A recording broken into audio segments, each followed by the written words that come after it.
নমস্কার বন্ধুরা, শুরু করছি ডাক্তার শ্যামল চক্রবর্তীর লেখা শরীর ঘিরে কুসংস্কার বইটির থেকে নবম পর্ব। শরীর ঘিরে যত ভুল। শাক পাতা খাইব না, ডাঁটা চিবাইব না, অজ্ঞকষ্ট সাপ হইব কেমনে? জগাই মাধাই দুই নাতির দিকে আঙুল তুলে আক্ষেপ করে উঠলেন কেশব দাদু। কোষ্ঠ অর্থাৎ শরীরের বর্জ্য মল নিয়ে জমে উঠল আলোচনা। মুখুজ্জে মশাই বলে উঠলেন, আরে কনস্টিপেশন থেকেই তো যত রোগের উৎপত্তি। গ্যাস, অম্বল, চোঁয়া ঢেকুর, বুক জ্বালা, কোলাইটিস, কেউচা। কোষ্ঠ সাফ না হইলেই তো কেউচার উৎপাত বাড়ে। মুখুজ্জে মশাইয়ের কথা কেড়ে নিয়ে বলে উঠলেন প্রমথ জ্যাঠা, আরে মশাই, পেটে জমা মল পচেই তো পেটের হাজারটা রোগ। মুখুজ্জে মশাইয়ের কথা কেশব দাদু মাথা হ হ করে এমনভাবে নাড়লেন যে আর একটু হলেই পড়ে যেতেন বয়স্ক মানুষটা। কিছুই বলছেন না সোনা দাদু, শুধু মিটমিট করে হাসছেন আর থেকে থেকে আমার চোখের দিকে তাকাচ্ছেন। প্রমথ জ্যাঠার বাড়ির আলোচনাটা ক্রমশ ট্রেনের মোদক বিক্রেতার ক্যানভাসিংয়ে পর্যায়ে চলে যাচ্ছে দেখে আর থাকতে পারলাম না। কোষ্ঠকাঠিন্যের জন্য এসব সমস্যা হয় না। মানসিক অস্বস্তি ছাড়া কোষ্ঠকাঠিন্যে তেমন কোনো বড় শারীরিক সমস্যা হবার কথা নয় বলে উঠতে রে রে করে তেড়ে উঠলেন প্রমথ জ্যাঠা। থ ফেলাইয়া তোমাগো সায়েন্স, এতকাল ধইরা দেখতাছি। তোমাদের মেডিকেল সায়েন্স যাই বলুক, একদিন বস্তু বিয়োগ ঠিকমতো না হলেই সারা শরীরে সে কি অস্বস্তি, বলে উঠলেন মুখুজ্জে মশাই। কেশব দাদু চললেন আর এক কাঠি। তোমরা এখনকার পোলাপান, তোমরা জানো না, আমাগো সময় কবিরাজি চিকিৎসার একখান বড় অস্ত্র আছিল জোলাপ। জোলাপ দিয়ে মলথলি থেকে যতটা সম্ভব মলকে বাইরে বার করে দেওয়া, বিরেচন, ক্যাথারিস।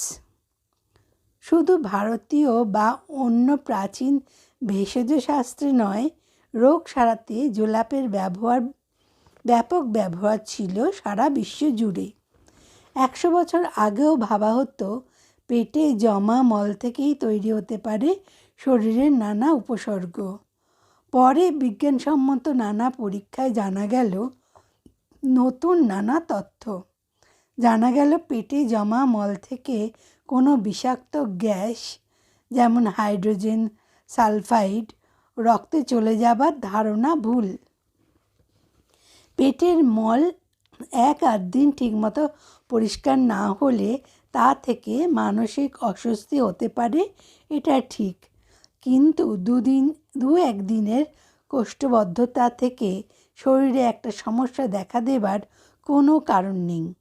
টানা কোষ্ঠকাঠিন্যে ভুগতে থাকলে কিছু সমস্যা হতেই পারে, যেমন পেটের অস্বস্তি, হৃদরোগের সমস্যা। বয়ঃসন্ধির ব্রণর সঙ্গে কোষ্ঠকাঠিন্যের সম্পর্ক থাকতে পারে। সোনাদাদুকে একদিন এসব কথা বলায় সোনাদাদু বললেন, ডক্টর মুখার্জি বলছিলেন ক্রনিক কনস্টিপেশন থেকে অ্যাপেন্ডিসাইটিসের সমস্যা দেখা দেওয়া বিচিত্র নয়। আমি বললাম, হ্যাঁ, ফিকোলিথ ভিতরে ঢুকে অ্যাপেন্ডিক্সের সমস্যা দেখা দেওয়ার সম্ভাবনার কথা আমাদের সার্জারির স্যারও বলেন। দাদু জানতে চাইলেন, আচ্ছা, পাইলসের কারণ কি কোঁত দিয়ে মলত্যাগ করা? আমি বললাম, হ্যাঁ দাদু, বেশি চাপ পড়ায় রেকটামের ভেতরকার শিরাগুলো দিয়ে রক্তের প্রবাহ সাময়িকভাবে বন্ধ হয়ে যেতে পারে। বারবার এরকম হলে ওই শিরা ফুলে উঠে তার বাইরের মিউকাস মেমব্রেন শুদ্ধ অনেকটা থোক আঙুরের মতো ঝুলে যায়। এই হলো পাইলসের সৃষ্টির রহস্য। আর পাইলসে রক্তপাত হয় ইনফেকশন হয়ে বা শক্ত মলের চাপে মিউকাস মেমব্রেন আর ভেতরকার শিরা ছিঁড়ে গেলে। মলত্যাগ স্বাভাবিক এক শারীরবৃত্তীয় প্রক্রিয়া। নির্দিষ্ট রিফ্লেক্স ঠিকঠাক কাজ করলে নিয়মিত মলত্যাগ করতে তেমন একটা অসুবিধা হবার কথা নয়। জল বা ডায়েটারি ফাইবার যেমন ডাল, আটা, সবজি, শাকপাতা, ফলে রয়েছে যথেষ্ট। কম খেলে মল শক্ত হতে পারে। এরকম হতে পারে কিছু ওষুধ খাবার কারণেও। অতিরিক্ত চা কফি খেলেও কোষ্ঠকাঠিন্য অসম্ভব নয়। একটানা কোষ্ঠকাঠিন্যে ভুগলে তা থেকে মানসিক শুধু নয়, কিছুটা শারীরিক সুবিধা হয় বেশিরভাগ মানুষের। সমস্যা তাদেরই বেশি হয় যারা ব্যাপারটা নিয়ে বেশি মাথা ঘামান। একটানা কোষ্ঠবদ্ধতায় ভুগলে রেকটামে মল জমে রেকটামের দেওয়াল স্ফীত হয়, রেকটাম ঝুলে পড়ে। রেকটামের স্বাভাবিক সংকোচন ক্ষমতা সাময়িকভাবে হলেও নষ্ট হয়ে যায় বলে এরকম কোষ্ঠবদ্ধতার সমাধান খানিকটা কঠিন। বয়স্ক মানুষ বা পোয়াতিরা আক্রান্ত হতে পারেন এরকম সমস্যায়। প্রমথ জ্যাঠার বাড়ির সেই আড্ডায় শেষ পর্যন্ত আমার মুশকিল আসান হলেন সেই সোনাদাদুই।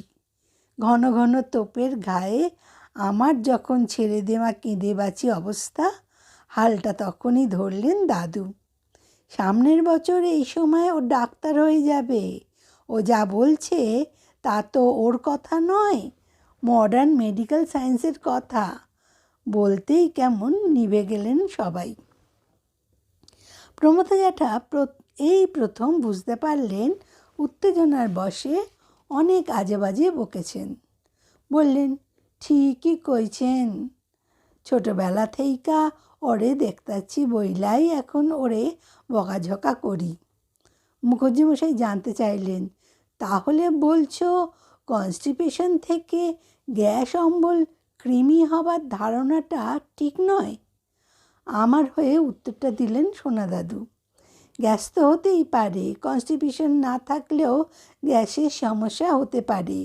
অম্বল, কৃমি ও কোষ্ঠকাঠিন্যের কোনো যোগাযোগ নেই। অম্বল কৃমির সঙ্গে কোষ্ঠকাঠিন্যের কোনো যোগাযোগ নেই।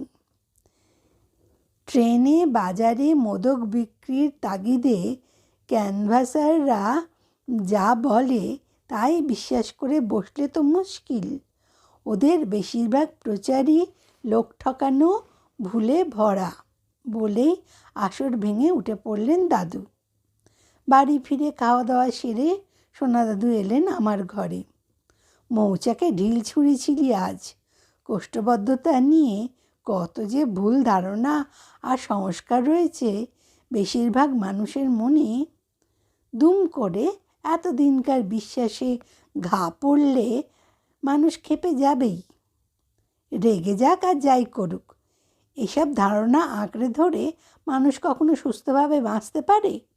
মল পচে কোলাইটিস, অম্বল, কৃমি, দেশটা কোন অন্ধকারে পড়ে আছে ভাবতে পারো? আমার কথায় একটা দীর্ঘশ্বাস ফেলে দাদু বলে উঠলেন, স্বাস্থ্য চেতনা তৈরিতে বড় একটা ভূমিকা নিতে পারত গণমাধ্যমগুলো। বাজার ধরা ছাড়া ওদের আর যেন কোনো উদ্দেশ্য নেই। মানুষকে শিক্ষিত করার বদলে আরও বিভ্রান্ত করার অধিকার গণমাধ্যম পায় কোথা থেকে? ম্যাগাজিনগুলো অবস্থা তথৈবচ। এ পাতায় লেখা থাকে রাতে দই খাওয়া ক্ষতিকর, 10 পাতা পরেই লেখা থাকে ঠিক উল্টো কথা। মানুষ কি শিখবে এগুলো পড়ে? ঘরে ঘরে ডাক্তার, সবাই বিধান দেয়। ডাক্তারি শাস্ত্রটা যে পুরোদস্তুর বিজ্ঞান, এটা জানতে গেলে, শিখতে গেলে অধ্যাবসায় দরকার। এটাই এখনও দেশের মানুষেরা বেশিরভাগ বুঝল না। শিক্ষিত মানুষ যদি মন গড়া কথাকে অমুক ডাক্তারের মুখে শুনেছি বলে চালায়, তবে শিক্ষার সুযোগ পায়নি এমন মানুষ তো বিভ্রান্ত হবেই। সাধে কি আর শিলা শার্লককে বলতে হয়, I am yet to see a man who does not know medicine? ইনি কে? শিলা শার্লক হলেন বিশ্বখ্যাত যকৃৎ বিশেষজ্ঞ। গ্যাস্টার শব্দটার অর্থ পাকস্থলী, ল্যাটিন শব্দ, বিশেষণে গ্যাস্ট্রিক, অর্থাৎ পাকস্থলী সম্পর্কিত, অথচ গ্যাস আর অম্বল কি অবলীলায় একাকার হয়ে গেছে বাঙালির চেতনায়। গ্যাস্ট্রিক প্রবলেম হয়েছে আপনার বললেই রোগী বলে ওঠে, জানতাম গ্যাস। শুধু কনস্টিপেশন নয়, গ্যাস আর অম্বল এখন প্রায় গণ হিস্টেরিয়ার জায়গায় চলে গেছে। আমার কথায় সায় দিলেন সোনা দাদু।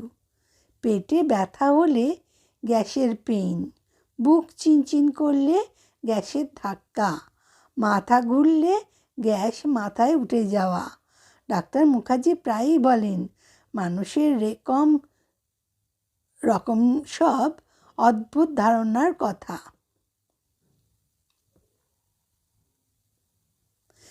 না জেনে না বুঝে শরীর নিয়ে যা খুশি তাই একটা অদ্ভুতুরে তত্ত্বপ্রচারে বাঙালির সত্যি জুড়ি নেই। পাকস্থলীর সমস্যায় ভোগেন অনেকেই, তবে এই যে প্রায় সর্বদাই জল খেলেও অম্বল হয়, এর পিছনে মানসিক কারণ অনেকটাই। মনের সমস্যা যত বাড়ছে তত বাড়ছে সাইকোসোম্যাটিক নানা সমস্যা। তার মানে মনের সমস্যার কারণে তৈরি হয় যেসব শরীরের উপসর্গ, যেমন ধরো মাথা চিনচিন, বুক ধড়ফড়, গলা বুক জ্বালা, কোমরে ব্যথা, আরও কত কি। তোমাকে একটা স্ট্যাটিস্টিক্সের কথা বলি। শুধুমাত্র কলকাতার মেডিকেল কলেজে যত রোগী আসেন মেডিসিন আউটডোরে চিকিৎসার জন্য, তাদের শতকরা 25 জনকে পাঠানো হয় সাইকিয়াট্রির আউটডোরে। এর অর্থ মেডিসিন আউটডোরে আসা রোগীদের শতকরা 25 জনের উপসর্গের মূল কারণ শরীর নয়, মন। সোনা দাদু হঠাৎ বললেন, দুম করে একটা ঘটনার কথা মনে এলো। বছর 20 আগে আমাদের এক কলিগ কাজ করতে করতে বললেন, বুকটা চিনচিন করছে। বাইরে থেকে অম্বলের ওষুধ এনে খেয়ে দিব্যি কাজ করে গেলেন কয়েক ঘন্টা। আমরা কয়েকজন হাসপাতালে গিয়ে ডাক্তারবাবুকে দেখাতে বলায় ভদ্রলোক বললেন, কিছু না, গ্যাসের ব্যথা, অ্যান্টাসিডেই ঠিক হয়ে যাবে। ঘণ্টা চারেক বাদে ভদ্রলোকের অস্বস্তি বাড়ল, শুরু করলেন ঘামতে।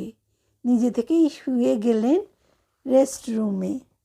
অ্যাম্বুলেন্স ডেকে হাসপাতালে নিয়ে যেতেই এমার্জেন্সির ডাক্তার বললেন, হার্ট অ্যাটাক হয়েছে পেশেন্টের, কন্ডিশন ক্রিটিক্যাল। সেদিন রাতে ইন্টেন্সিভ কেয়ার ইউনিটে মারা গেলেন ভদ্রলোক।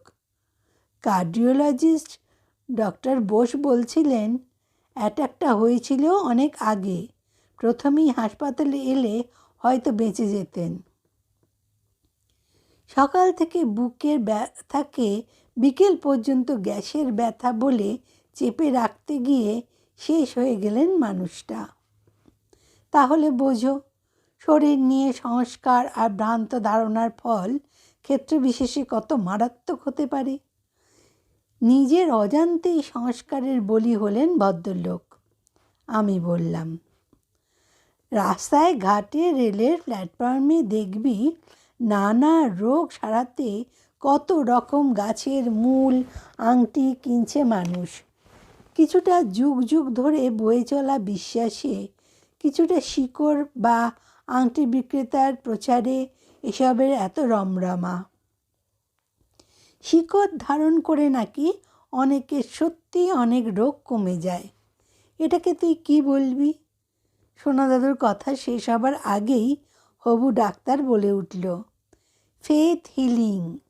হোমিওপ্যাথির শিশিতে ভরা জল খেয়ে যেমন বুড়ো মানুষের কষ্ট কমে, গুড় জলের টনিক খেয়ে যেভাবে শরীরের তাগত বাড়ে, এও অনেকটা তাই। বিশ্বাস করে আংটি বা শিকড় ধারণ করলে মনের জোর বেড়ে উপসর্গের কষ্ট সাময়িক কমলেও কমতে পারে। কিন্তু এসব পড়তে পড়তে মানুষের আত্মবিশ্বাস কিছুদিন বাদে কমতে বাধ্য। তখন তাই 10 আঙুলে 14টা পাথর পড়েও মনে হয় আরও 2-4টে পড়লে ভালো হয়। হাসলেন সোনা দাদু। অবশ্যই আর একটা ব্যাপারও আছে, যেমন ধর অশ্ব বা বাতের মতো রোগ, এরকম রোগগুলির এমনিতেই কখনো কমে কখনো বাড়ে। ধরো বাতের ব্যথার কষ্ট পেতে পেতে তুমি মোটা তামার তারের তাগা পড়লে কনুইয়ের ওপর, অথবা অশ্বের রক্তপাত কমাতে আঙুলে পড়লে লোহার আংটি।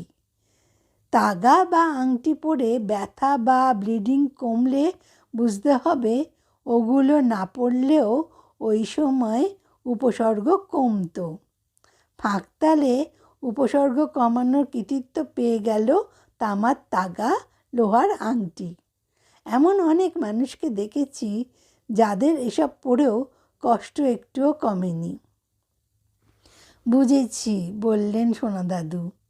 রোগটার উপসর্গ যখন তীব্র, তখন তাগা, আংটি বা বালা পড়লে রোগের উপসর্গ তো সেই তীব্রই থেকে যাবে। একটা অশ্বের রোগীর উপসর্গ আঙুলে লোহার আংটি পরে সাময়িক কমলে লোকমুখে তা 10টা হয়ে দাঁড়ায়। আংটির মাহাত্ম্য ছড়ায় দ্রুতলয়ে, অথচ 10টা লোকের উপসর্গ না কমার কাহিনীর কথা চাপা পড়ে যায় আংটির মাহাত্ম্যের আড়ালে। এসব ব্যাপারে ফেলিওরের ঘটনাগুলো এমনকি ভুক্তভোগী মানুষও অন্যকে জানাতে চান না। এদেশে বিশিষ্ট মনোবিদ গিরীন্দ্রশেখর বসু দেশের মানুষের এরকম প্রবণতা নিয়ে বিশদ আলোচনা শেষে লিখেছেন, ইহাই আমাদের স্বভাব। আচ্ছা, বাত আর অশ্ব নিয়ে আরও যেসব সংস্কার মানুষের মনে রয়েছে সেগুলো তো কম ক্ষতিকর নয়। তুই আমাকে একটু বাত রোগটা নিয়ে বল।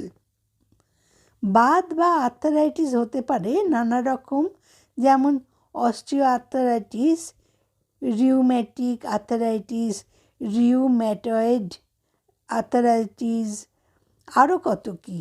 আর্থারাইটিসের মূল সমস্যা জয়েন্ট বা গাঁটে এক ধরনের ক্ষতি বা ক্ষয়। আক্রান্ত গাঁটে ব্যথা হয়, গাঁট ফুলে যায়, অঙ্গ প্রত্যঙ্গের নড়াচড়ায় ব্যথা হতে থাকে, কখনো বা অঙ্গ প্রত্যঙ্গ বেঁকে তার কর্মক্ষমতা কমে যায়। ওষুধ দিয়ে সাময়িকভাবে জয়েন্টের প্রদাহ কমিয়ে কষ্ট কমানো যায়। আজকাল বাতের কষ্ট কমানোর উন্নত নানা ব্যবস্থা চিকিৎসা বিজ্ঞানে রয়েছে। গাঁটের ডিজেনারেশন বা ক্ষয়কে আটকে দেবার ওষুধ বা নানা পদ্ধতি নিয়ে এখন গবেষণা চলছে জোর কদমে। আচ্ছা, আমার পিসিমা বলতেন কুমড়ো খেলে নাকি ওর বাতের ব্যথা বাড়ত, রাতে ভাত খেলে বাড়ত। এই ব্যাপারটা কি? সোনা দাদুর প্রশ্নের উত্তর বেরিয়ে এলো একটু দেরি না করে। ভারতের প্রাচীন চিকিৎসা বিজ্ঞানে বাতের মূল কারণ হিসেবে শরীরে রস বাড়ার তত্ত্ব চালু ছিল। সেই সময় পেরিয়ে চিকিৎসা বিজ্ঞান এগিয়ে গিয়েছে অনেক কোটি মাইল পথ। বাতের সঙ্গে শরীরে রস বৃদ্ধির ধারণাও বাতিল হয়ে গিয়েছে বহুকাল। জানা গেছে নানা ধরনের বাত আসলে শরীরের সন্ধি বা গাঁটের এক ধরনের একটানা থাকা প্রদাহ, যা কখনো কমে কখনো বাড়ে। ব্যথা ফোলা বাড়ে, প্রদাহ বাড়লে শরীরে রস বাড়ার সঙ্গে এর কোনো সম্পর্ক নেই। অথচ এখনও অনেক মানুষ বাতে আক্রান্ত হলে ভাত, ডিম, দই, কুমড়ো, কলা, যেগুলো রসবৃদ্ধি ঘটায় বলে বিশ্বাস, বাস্তবে কোনো খাবারের পক্ষেই শরীরে রসবৃদ্ধি ঘটানো অসম্ভব। এগুলো এড়িয়ে চলেন। যদি শরীরে রস বাড়ার কারণেই বাতের ব্যথা বাড়ত, শরীর থেকে জল বার করে দেওয়ার ওষুধ খেলেই বাতের রোগীর কষ্ট কমে যেত। বাস্তবে এরকম ওষুধ বাতের রোগীর কষ্ট কমানোয় কোনো কাজেই আসে না, কাজে আসা সম্ভব নয়। আর ওই যে বলে অমাবস্যা, পূর্ণিমা বা একাদশীতে বাতের ব্যথা বাড়ে, ব্যথা এমনিতেই কমে বাড়ে। এর সঙ্গে অমাবস্যা পূর্ণিমা কোনো সম্পর্ক নেই। উপসর্গ এই দুই তিথিতে বাড়লেও বাড়তে পারে, নাও বাড়তে পারে। আসলে শরীরে জলের ওপর চাঁদের প্রভাব রয়েছে এমন একটা সংস্কার বা ভুল ধারণা দৃঢ়মূল রয়েছে বহু মানুষের মনে। চাঁদের টানে শরীরে জলের জোয়ার আসা আর রসবৃদ্ধি হলেই বাতের ব্যথা বাড়া, এই দুই সংস্কার মিলেমিশে জন্ম দিয়েছে অমাবস্যা পূর্ণিমায় বাতজ কষ্ট বাড়ার বিভ্রান্তিকর তত্ত্বের। ব্যথা যে সময় বাড়ে সেই সময় তৃতীয়া বা পঞ্চমী তিথি পড়লে চান্দ্রতিথির কথা কারো মনে পড়ে না। অথচ বাড়ার সময় পূর্ণিমা বা অমাবস্যা পড়লেই কিন্তু ব্যথার দায় চাপে অমাবস্যা বা পূর্ণিমার ওপর। ইহাই আমাদের স্বভাব। অনেককে বলতে শুনি ইলেকট্রিসিটি যায় এমন তামার তাগা শরীরে থাকলে বাতের ব্যথা কমে। তার মানে বাতের সঙ্গে শরীরের বিদ্যুতের সম্পর্ক নিয়ে ভ্রান্ত ধারণা থেকে এরকম ব্যবস্থার জন্ম, তাই তো? সোনাদাদের প্রশ্নে গা ঝাড়া দিয়ে উঠলাম আমি। ঠিক বলেছ, মানবদেহে মৃত্যু তড়িৎপ্রবাহ শারীরবৃত্তীয় নানা পদ্ধতিকে নিয়ন্ত্রণ করে, এটা ঠিক।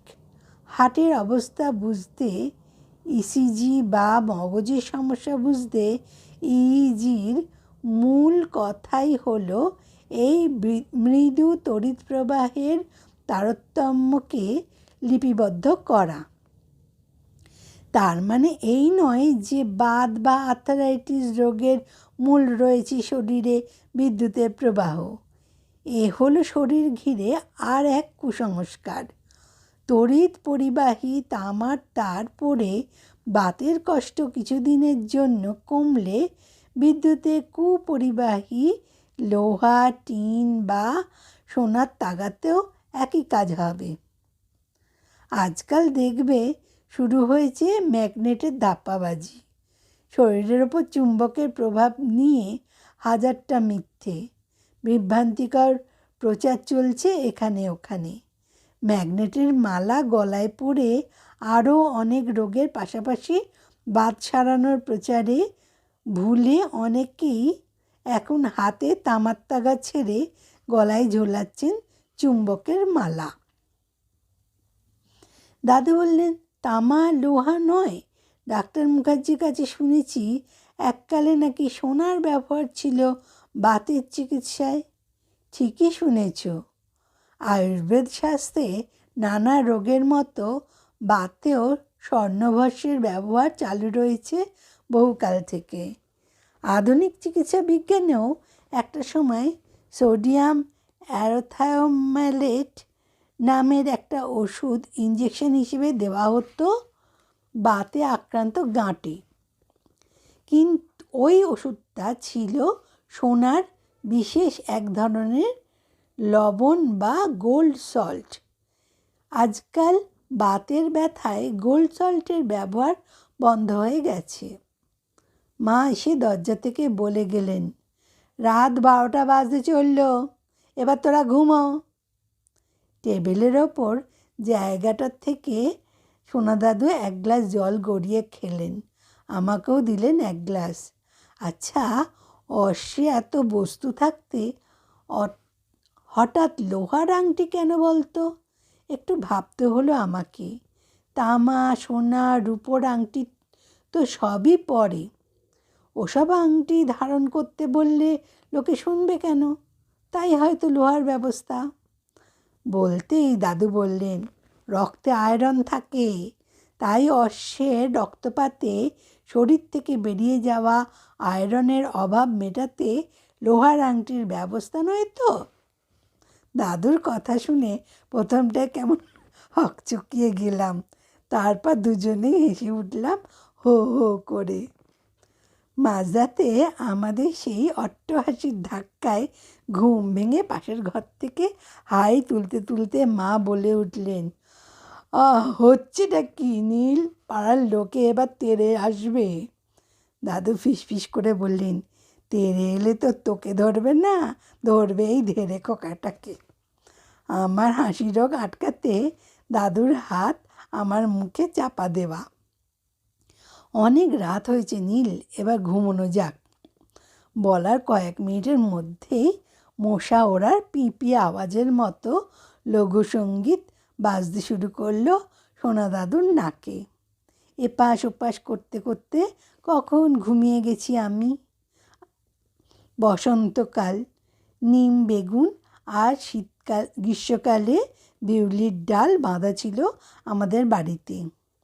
বসন্তকাল পড়লেই প্রমথ জ্যাঠার উঠোনের ঝাঁকড়া নিম গাছটার নিচে লাইন পড়ে যেত কচি নিম পাতার জন্য। উঠোনে একটা মোড়া পেতে বসে সকালবেলাকার কাগজ পড়তে পড়তে আর চোখে লক্ষ্য রাখতেন প্রমথ জ্যাঠা। সবাইকে নিম পাতা বিলোতে পেরে কি আনন্দ যে পেতেন ভদ্রলোক। লও লও, দুগা বেশি কইরা লও, দুপুরে ভাতের লগে ভাজা খাইও, নিমের যে কত গুণ সে আর কি কমু। এত বিচ্ছিরি খেতে তেঁতো পাতায় কি এমন গুণ যে না খেলেই চলে না? একদিন মুখ ফসিয়ে কথাটা বেরিয়ে যেতে ঝাঁঝিয়ে উঠলেন প্রমথ জ্যাঠা, তোমরা পোলাপান, তোমরা কি বুঝবা? সিজন চেঞ্জের কালে নিম পাতাই তো বাঁচাইব। যাই না রাখো, নিম পাতা হইল বসন্তের জম, ব্লাডটারে পরিষ্কার করে, পিত্তের দোষ সারায়, পেটের ব্যালেন্সটারে ঠিক রাখে। গ্রীষ্মকালে বিউলির ডাল কেন খেতে হবে রোজ রোজ? একদিন খেতে বসে ঘাড় গোঁজ করে বসে আছি আমি। ছোট কাকা খাচ্ছিল পাশে বসে। বললেন, কারণ গরমে শরীর ঠান্ডা রাখতে বিউলির ডাল খুব ভালো। কেন রাগ করছিস? কি সুন্দর ডাল রান্না করেছে বৌদি, খেয়েই দেখ না। পরম ডিমভক্ত আমি গোটা সপ্তাহ জুড়ে ডিম খাইনি একটাও। বিউলির ডালের ওপর রাগটা ছিল বোধহয়। সেই জন্যেই বললাম, ছোটকা, মাকে বলো আমাকে একটা ডিমের অমলেট ভেজে দিতে। ডিম ভাজা পেলে ডালটা খেয়ে নেব। হাঁ হাঁ করে উঠল ছোটকা, বৈশাখের এই এত গরমে ডিম খাবি কি রে? শরীর গরম হয়ে মরবি। রান্নাঘর থেকে ঘরে ঢুকে মা গোটা পরিস্থিতিটা বুঝে নিলেন খুব তাড়াতাড়ি। আমাকে দিলেন ছোট্ট একটা বকুনি। এটা খাবো না, সেটা খাবো না, করবি না। ফোঁড়া তো পিঠটা ভরে গিয়েছে। লাউ, বিউলির ডাল, উচ্ছে এসব খেতেই হবে। আর একটাও কথা না বলে লক্ষ্মী ছেলের মতো খেয়ে উঠে পড়। তোর বাবা খেতে আসছে এক্ষুনি, এসে দেখলে আর রক্ষে থাকবে না। বাবার কথা শুনেই পিলে চমকাতে শুরু করলো আমার। তাড়াতাড়ি করে খেয়ে উঠে মুখ ধুয়ে ওখান থেকে পালানো ছাড়া আর কোনো রাস্তা রইল না। কদিন বাদে সোনা দাদু গ্রীষ্মের ছুটিতে এলে ঠিক করলাম দাদুর কাছে জানতে হবে আসল ব্যাপারটা কি। একদিন বিকেলে দাদুর হাত ধরে বেড়াতে বেরিয়ে দাদুর কাছে পারলাম ব্যাপারটা। আচ্ছা দাদু, নিম পাতা খেলে কি হয়? দাঁড়িয়ে পড়লেন দাদু। কেন বলতো? তোর মা বোধহয় ঠিসে নিম পাতা খাওয়াচ্ছে তোকে।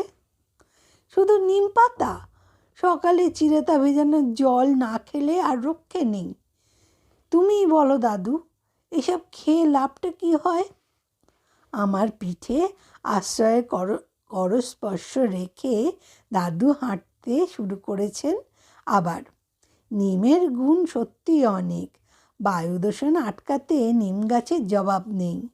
শুধু নিম কেন, ডুমুর বা অর্জুনের মতো গাছও দূষণ টেনে নিয়ে আমাদের বাঁচায়। চামড়ার পক্ষে নিম জীবাণুনাশক বা অ্যান্টিসেপটিক। ফোড়া পাঁজরা হলে নিম পাতা বেটে গায়ে লাগানো বা ধোয়ানোর যে অভ্যেস, তা অবশ্যই বিজ্ঞানসম্মত। নিমের বিজ্ঞানসম্মত নাম মার্গসা। দুপুরে যে মার্গ সাবান দিয়ে চান করিস, তাতেও নিমের নির্যাস রয়েছে। তবে নিম পাতা খেলে রক্ত পরিষ্কার হয় বা পক্স হয় না, এরকম ধারণাগুলো বিজ্ঞানসম্মত নয় আদৌ। তোর ভালো লাগে না হয়তো জোর করে খাওয়ানো হয় বলে। তা নইলে গরম ভাতের সঙ্গে নিম বেগুন বা নিমলাউ খেতে মন্দ লাগে না। অন্য 5টা খাবারের পদের মতো এটাও একটা পদ। খাবার প্রথমে নিম বেগুন খেলে তেঁতোর প্রভাবে পেটের মধ্যে পাচকরসের নিঃসরণ সামান্য হলেও বাড়ে। মনে রাখবি, যে কোনো তেঁতোই খিদে খানিকটা বাড়ায়। 2-1 চামচ চিরতার জলও তাই। ভোজনের আগে খিদেটাকে জাগিয়ে তুলতে বাঙালির তেঁতো খাবার অভ্যেসের পিছনে এই কারণটা অবশ্যই কাজ করে। তাই বলে ইচ্ছে না হলেও নিম পাতা খেতে হবে? ঘুম থেকে উঠেই খেতে হবে চিরতার জল? দাদুকে আজ উদার মনে হচ্ছে না বলেই বসলাম আমি। দাদুকে আজ উদার মনে হচ্ছে না বলেই বললাম আমি। স্বর্গীয় একটা হাসি খেলে গেল দাদুর চোখে মুখে। ডাক্তার মুখার্জিকে এইসব প্রশ্ন করেছিলাম একদিন। উনি বললেন, ইচ্ছে না হলে খাবেন না। যে পছন্দ করে না তাকে জোর করে তেঁতো জল বা রস গেলানো বাঙালির অনেক কুসংস্কারের একটা। তেঁতো খেলে রক্ত পরিষ্কার হবার তত্ত্বটা নেহাতি গাঁজাখুরি। খাবার দাবারের সঙ্গে যাওয়াটা 1000টা বিষাক্ত কণাকে নিজের বুকে টেনে নিয়ে নষ্ট করে দেয় নীলকণ্ঠ লিভার। আর শরীরের কারখানায় শক্তি তৈরির পাশাপাশি যেসব বর্জ্য তৈরি হয়, তা শরীর থেকে বেরিয়ে যায় মলমূত্রের ভেতর দিয়ে। এ ব্যাপারে বাহাদুরের ভূমিকা নেয় তোর আমার শরীরের কিডনি দুটো।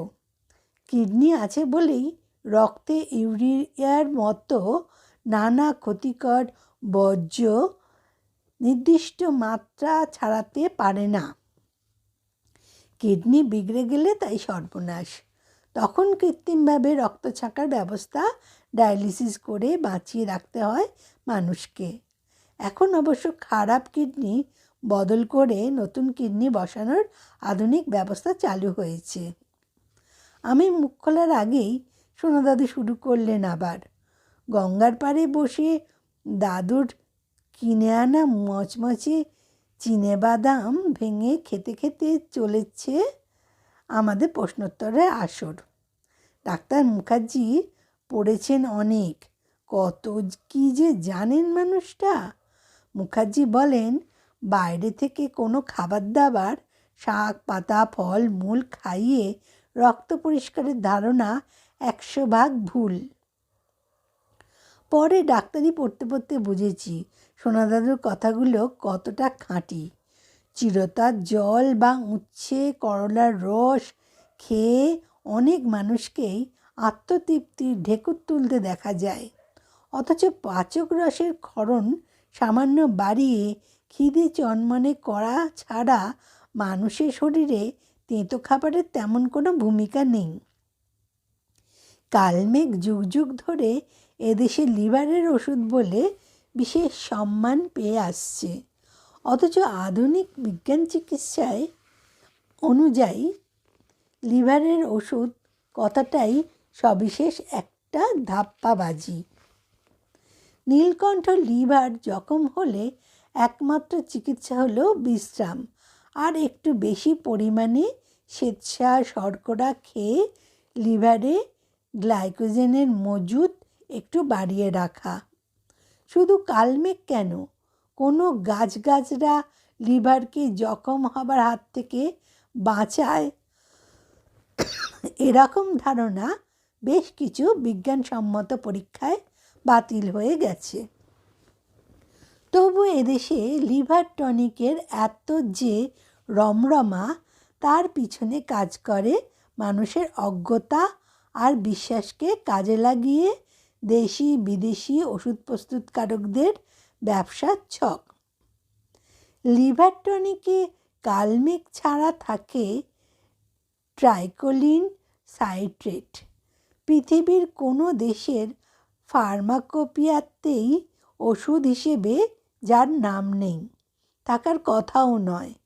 এছাড়া নানা টনিকে নানা ভেষজের উপস্থিতি নেহাতি লোকের মন কাটতে। বেশিরভাগ লিভার টনিকে থাকে সরবিটল নামের একটা মিষ্টি রস। খালি পেটে 6 চামচ খেলে মলথলির স্বাভাবিক টানটান অবস্থা নষ্ট হওয়া মানুষের কোষ্ঠবদ্ধতায় সরবিটল ভালো কাজ করে। বয়স্ক মানুষ বা পুয়াতির কষ্টকর কোষ্ঠবদ্ধতায় এভাবে সরবিটলের ব্যবহারে বিধান চিকিৎসাশাস্ত্রে রয়েছে। তবে দিনে 2 চামচ 3 বার গোছের প্রচলিত মাত্রায় লিভার টনিক খেয়ে একদম ফল মিলবে না। এদেশে ওষুধ প্রস্তুতকারকদের নিরন্তর প্রচারে ভগবানের পরই জায়গা পেয়ে গেছে নানা নামের নানা গোত্রের লিভার টনিক বা লিভার ভালো রাখার বড়ি বা ক্যাপসুলগুলো। প্রতিবেশী এক সাংবাদিককে দেখেছি তার ডোবারম্যান কুকুরটাকেও নিয়মিত লিভার টনিক খাওয়াতে। সাংবাদিক একা নন, অনেকেই খাওয়ান। রোজ রাতে বোতল খুলে বসা মানুষকেও দেখা যায় জখম লিভারকে বাঁচাতে নিয়মিত কালমেঘের রস বা লিভার টনিক নির্ভুলভাবে খেয়ে যেতে। বাস্তবে 52, 54 বা 56 লিভার টনিক বা লিভার বাঁচানোর বড়িতে উপাদানের সংখ্যা যাই হোক না কেন, লিভারকে জখম হবার হাত থেকে বাঁচানোর কোনো ক্ষমতা কোনো ওষুধেরই নেই, থাকতে পারে না। কালমেঘ ও চিরতা খেয়ে রক্ত পরিষ্কার রাখার তত্ত্ব বহুল প্রচলিত এক ভ্রান্তি, ক্ষতিকর এক সংস্কার। কিডনি কর্মক্ষম এমন অবস্থায় রক্ত কখনো দূষিত হয় না, হওয়া সম্ভবও নয়। যদি তাই হতো তবে কিডনি জখম, ইউরিয়ার মাত্রা বাড়ছে এমন মানুষকে বিজ্ঞানসম্মত চিকিৎসা না করিয়ে তথাকথিত রক্তশোধক নিয়মিত খাওয়ালেই তার রক্তে ইউরিয়া বা ক্রিয়েটিনিনের মতো বর্জ্যের মাত্রা কমত।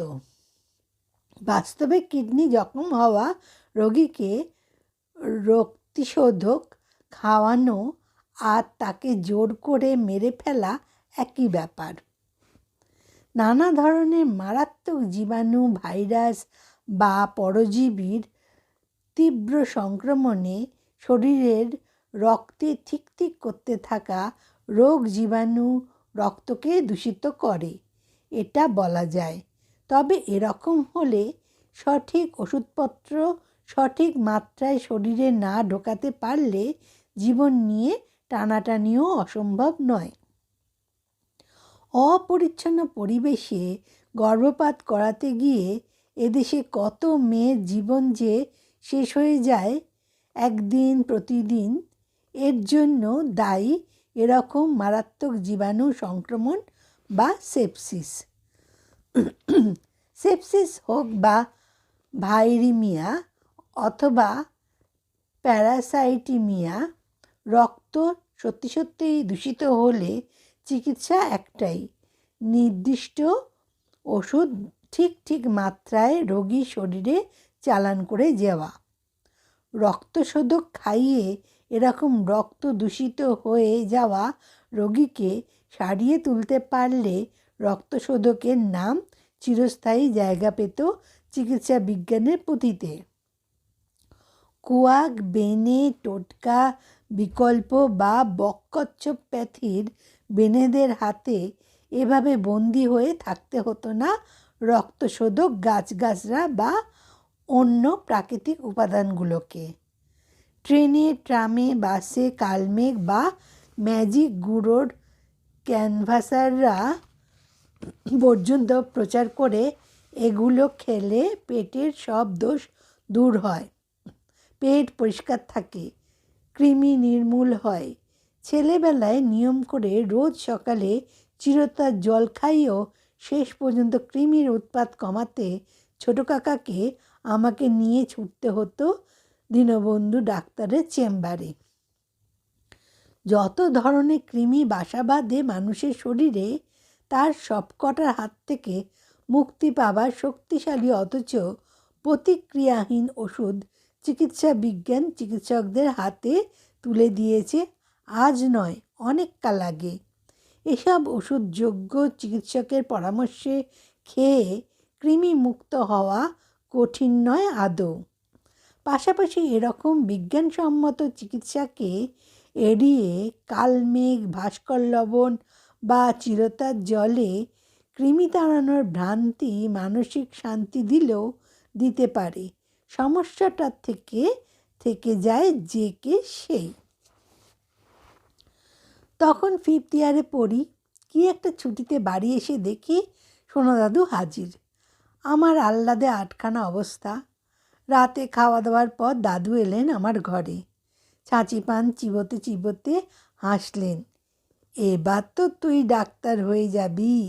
বল দেখি দাদু, এসব ঠান্ডা খাবার, গরম খাবার, খাবার খেয়ে শরীর ঠান্ডা রাখা, এসবের মধ্যে বিজ্ঞান কতটুকু? নড়ে চড়ে বসলাম আমি। দেখো দাদু, ঠান্ডা খাবার গরম খাবার বলে কিছু হয় না। এরকম ধারণা চালু হবার পিছনে অনেক কারণ থাকতে পারে। বেশি তেল মশলা দেওয়া রিচ খাবার, ডাল ভাত, মাছের হালকা ঝোল বা ডিম সেদ্ধর মতো সহজপাচ্য হবে না, এটাই স্বাভাবিক। নরম পিচ্ছিল বিউলির ডাল বা সুসিদ্ধ নরম লাউ খাওয়ার যে আরাম, সে আরাম তো তেল ঝাল কটকটে খাবারে মিলবে না। ডাল লাউ যত সহজে হজম হবে, তেল ঝালে মাখো মাখো মাছের জাল তো তত সহজে হবেই না। তাই সহজপাচ্য খাবার শরীর ঠান্ডা রাখে, আর কঠিন পাচ্য খাবার শরীর গরম করে, এরকম ধারণা সম্ভবত এককালে মানুষের মনে গেঁথে গিয়েছিল। কালে কালে এই ধারণা নানাভাবে বিকৃত হতে হতে আজকের জায়গায় এসে পৌঁছেছে। দাদু বললেন, ডিমকে কেন গরম খাবার বলে তাই তো বুঝি না। হাফ বয়েলড বা পোচ করা ডিম তো এই বয়সেও আমি কত সহজে হজম করতে পারি। দেখো দাদু, ঠান্ডা খাবার গরম খাবারের তত্ত্বটা এত গোলমেলে অথচ বহুল প্রচলিত একটা সংস্কার যে এ নিয়ে কিছু বলতে গেলেই অনেকে তেড়ে আসেন। লাউ ঠান্ডা, বিউলির ডাল ঠান্ডা, তেঁতো ঠান্ডা, অথচ ডিম মাছ মাংস, বিশেষ করে মাংস আর ডিম গরম। অথচ দেখো, বিউলির ডাল আর ভাত যতটা সহজপাচ্য, ডিমের পোচ, মাংসের স্টু বা টাটকা মাছের হালকা ঝোল তার চাইতে একটুও কম নয়। গ্রীষ্মকালে ভিজে ভাত খেলে অনেকটা জল শরীরে যায় বলে বেশ আরাম হয়। তাই বলে টাটকা ভাতের তুলনায় ভিজে ভাত ঠান্ডা এরকম ভাবার কোনো যুক্তি নেই। অথচ অনেকেই এমন ভাবেন কাঁচা পেঁয়াজ নাকি শরীর ঠান্ডা রাখে, অথচ এই পেঁয়াজই রান্নায় চলে গেলে নাকি শরীর গরম করে দেয়। কাঁচা রসুন চিবিয়ে খান অনেকেই। শরীরে রসুনের নানা উপকারিতার কথা বিজ্ঞানসম্মত পরীক্ষার প্রমাণিতও হয়েছে। যেমন জানা গিয়েছে লঙ্কা বা মরিচের নানা গুণ, অথচ রসুন রান্নায় খেলেই নাকি পেট গরম হয়ে যায়। তোর কথা শুনে মনে পড়ে গেল ছেলেবেলার কথা। এক মিলিটারি অফিসার বলতেন আমাদের, করাচি বা রাওয়ালপিন্ডির মারাত্মক গরমে নাকি সৈন্যরা পকেটে কাঁচা পেঁয়াজ রাখে। স্কুলে কারো জ্বর হলেই গুপিবাবু স্যার বলতেন, বগলে রসুন দিয়া জ্বর বানাও নাই তো।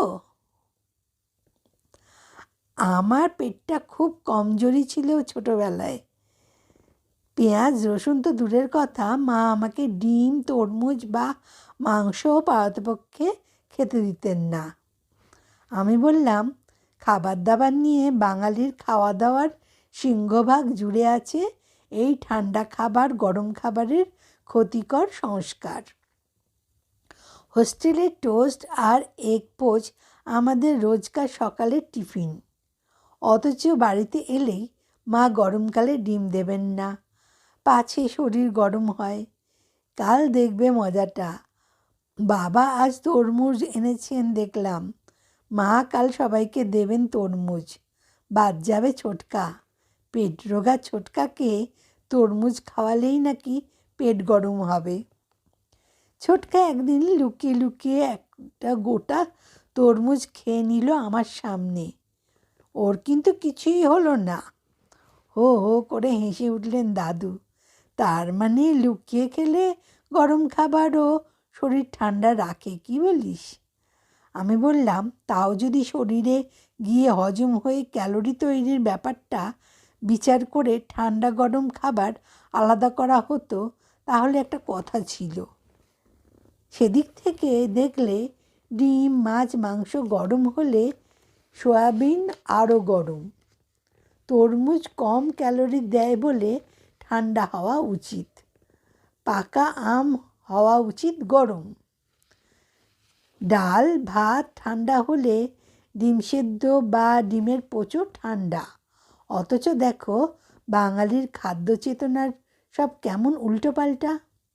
মুসুর ডাল হোক বা মুগ, বিউলি সবারই ক্যালোরি তৈরির ক্ষমতা মোটামুটি সমান।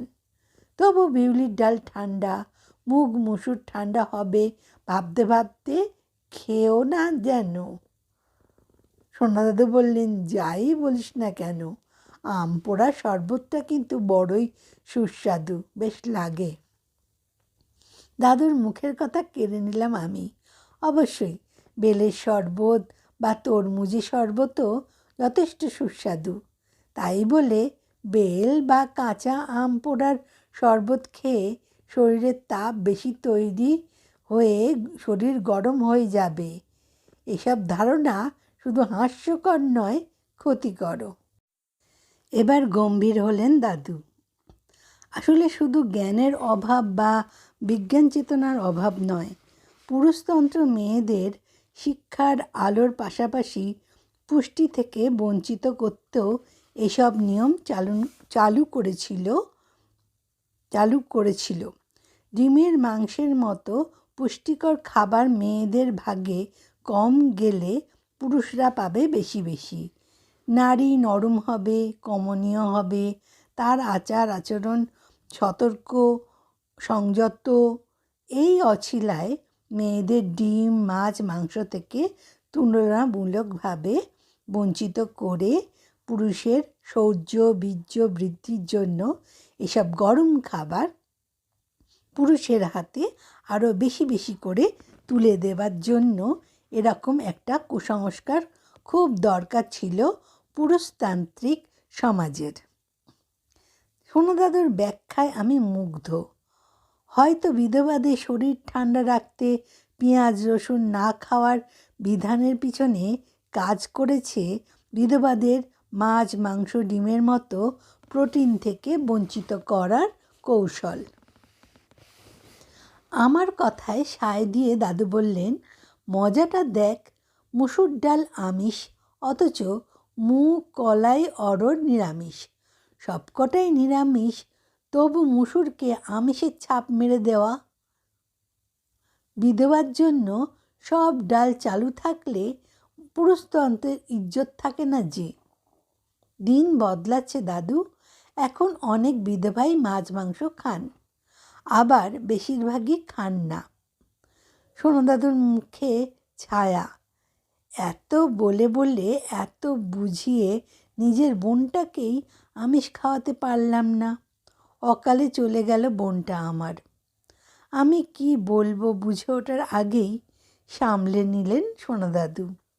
তো দিদিমাকে বলেছি, আমি আগে গেলে ও নিরামিষ খেতে শুরু করলে প্রেত হয়ে ওর ঘাড় মটকাবো আমি।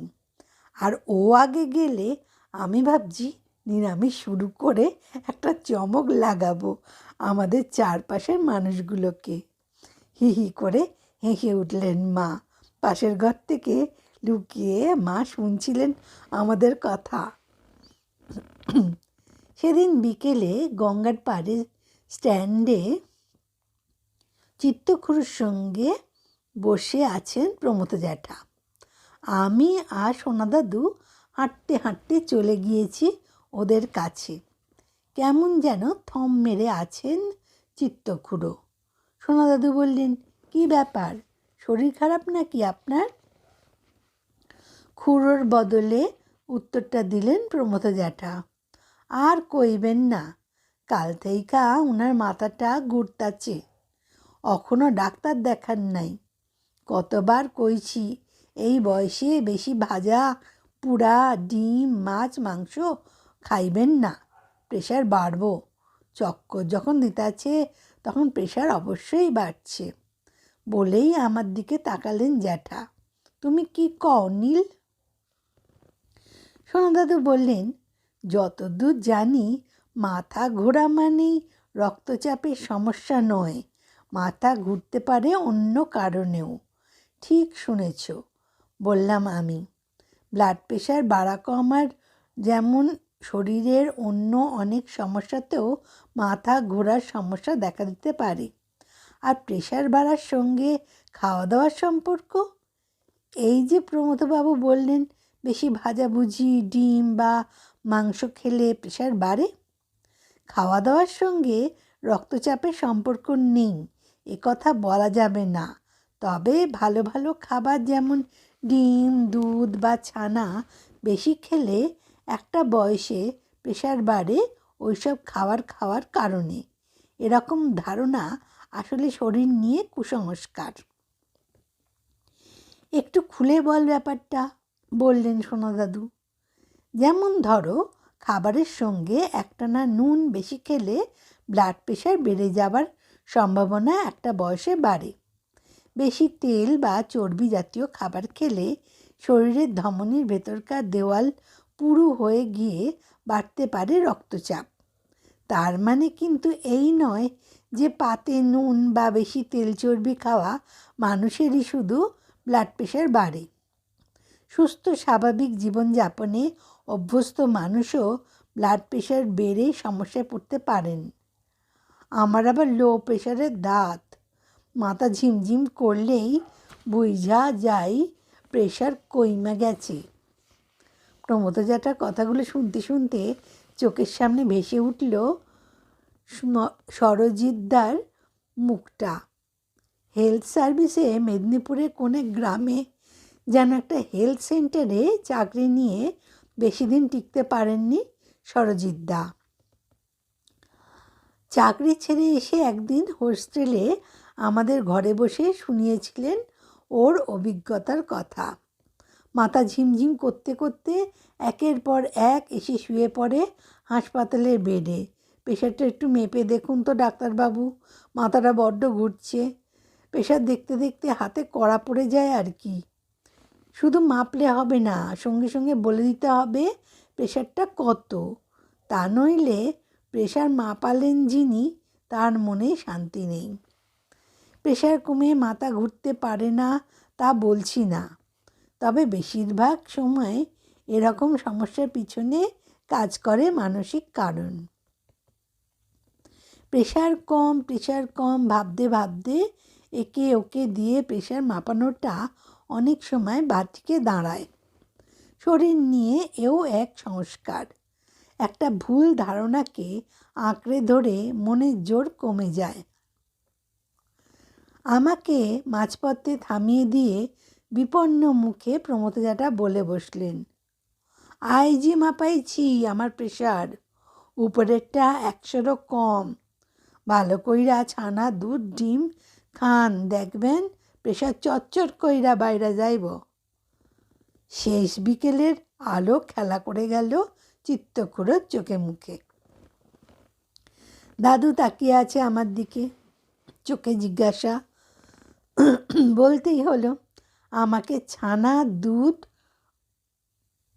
না বলতেই হলো আমাকে ছানা দুধ মাছ মাংস ডিম বেশি খেলেই যেমন প্রেশার বেড়ে যাবার ধারণা, লো ব্লাড প্রেশারে এসব খেয়ে প্রেশার স্বাভাবিক করার ধারণাও ভুল। দুটোই শরীর নিয়ে কুসংস্কার। একটু থেমে গলাটা কেশে পরিষ্কার করে নিলেন চিত্তখুড়ো। কইতাছ, প্রেশার বাড়লেও ডিম দুধ খাওয়া চলব? সবই চলবে। সুস্বাস্থ্যের জন্য যা যা খাওয়া দরকার সব চলবে।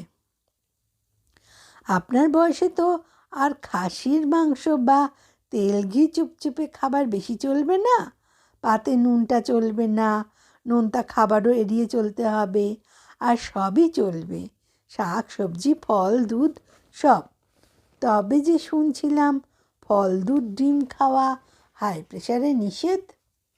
প্রমথজাটার প্রশ্নের উত্তরে আমাকে বলতেই হলো, এমন কত ভুল ধারণাই তো আমাদের বয়ে বেড়াতে হয় ওর মুখে শুনে। যা বেশিরভাগ মানুষ বলে, বিশেষ করে শরীর নিয়ে, তার মধ্যে লুকিয়ে আছে শরীর মন ঘিরে অনেক অনেক কুসংস্কার। মোক্ষম জায়গাটা ধরলেন সোনাদাদু। দুধ ছানা না হয় চলবে, কিন্তু বেশি বয়সে ডিমের কুসুমটা যে খেতে বারণ করেন ডাক্তাররা।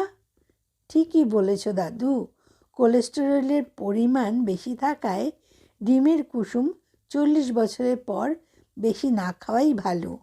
সাদা অংশটা খেতে কিন্তু কোনো অসুবিধে নেই। চিত্তখুড়ো উসকুস করতে করতে করে বসলেন লাখ টাকার সেই চিরন্তন প্রশ্নটা। প্রেশার বাড়লে তোমরা তো কাঁচা নুন খাইতে বারণ করো, নুন রে ভাইজা খাইলে তো বা সৈন্দব লবণ খাইলে তো কোনো ক্ষতি নাই। কোনো নুনই চলবে না, তা সে ভাজা নুন হোক বা সৈন্দব নুন, নাম যাই হোক, নুন মানেই সোডিয়াম ক্লোরাইড। অতিরিক্ত মাত্রায় যে কোনো নুনই শরীরের সমস্যা বাড়ায়। আমার কথা শেষ হতেই সোনাদাদু বলে উঠলেন, তাহলে তো কাঁচা নুন ক্ষতিকর, ভাজা নুন চলবে। এরকম তত্ত্ব শুধু কুসংস্কার নয়, এরকম সংস্কার শরীরের পক্ষে স্বাস্থ্যের পক্ষে চূড়ান্ত বিপজ্জনকও বটে। একদম ঠিক কথা বলেছ দাদু। এরকম বিপজ্জনক কুসংস্কারগুলো সর্বনাশ করছে অনেক মানুষের। ইতি টানলাম আমি। পরদিন সকালে বাজার যাবার পথে প্রমথ জ্যাঠা এসেছেন আমাদের বাড়িতে। সোনাদাদু থাকলেই আসেন। আমাকে দেখেই বলে উঠলেন, বুঝলা নীল, তোমার জ্যাঠাইমার প্রেশারটা আবার বাড়ছে। কাল রাতে খোকন ডাক্তার দেখা গেল, আর ডায়াবেটিস তো আছেই। আইজ একবার সুগার টেস্ট করাইতে কইল। মা চা হাতে সবে ঢুকে চায়ের কাপটা ধরিয়ে দিতেই প্রসন্ন হয়ে উঠল জ্যাঠার বিষণ্ণ মুখ। চায়ে চুমুক দিয়েই জ্যাঠা বলে উঠলেন, ভুই লাগেছিলাম এখন আমিও চিনি ছাড়া চা খাই। সোনা দাদু চায়ের কাপ হাতে ঘরে ঢুকতেই জ্যাঠা বললেন, চিনি মিষ্টি যত কম খাওয়া যায় এই বয়সে ততই ভালো। বেশি মিষ্টি খাইয়া ডায়াবেটিস বাঁধাইয়া লাভ নাই। তখনই কিছু না বলে তাড়িয়ে তাড়িয়ে চাটা শেষ করলেন সোনা দাদু। তারপর মুখে একটা লবঙ্গ ছুঁড়ে দিয়ে বললেন, চিনি বা মিষ্টি কোনো বয়সেই বেশি খাওয়া শরীরের পক্ষে ভালো নয়, এটা একদম ঠিক কথা। কিন্তু বেশি মিষ্টি খেয়ে ডায়াবেটিস বাঁধানোর ধারণাটা বোধহয় নীল, কি বলিস?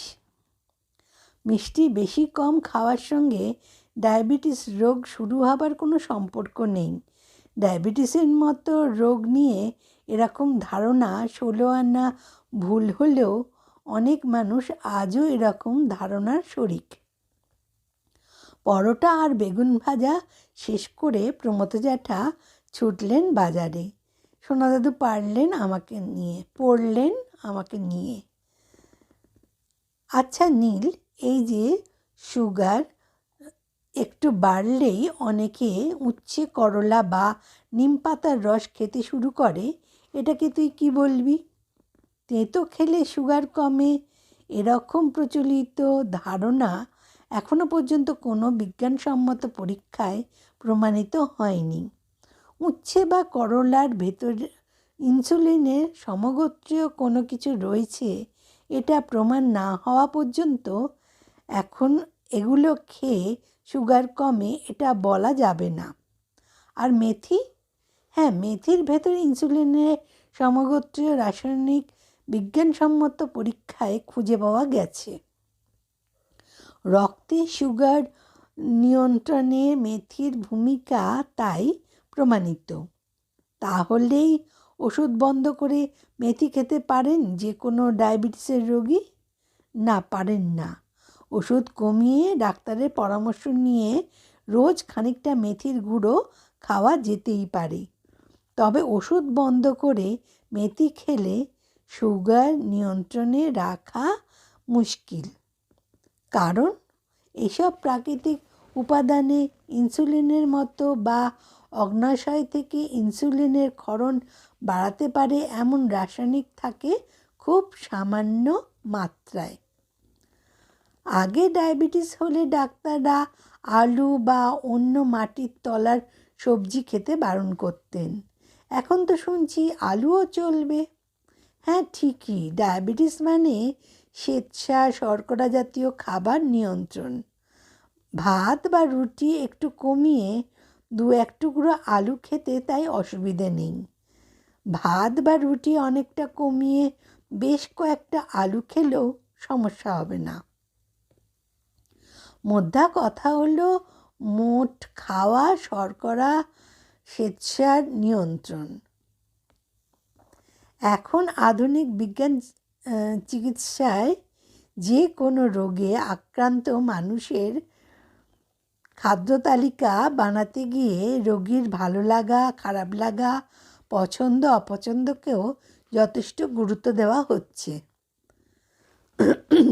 সন্ধেবেলা গঙ্গার পাড়ে আবার ডায়াবেটিসের প্রসঙ্গ টেনে আনলেন সোনা দাদু।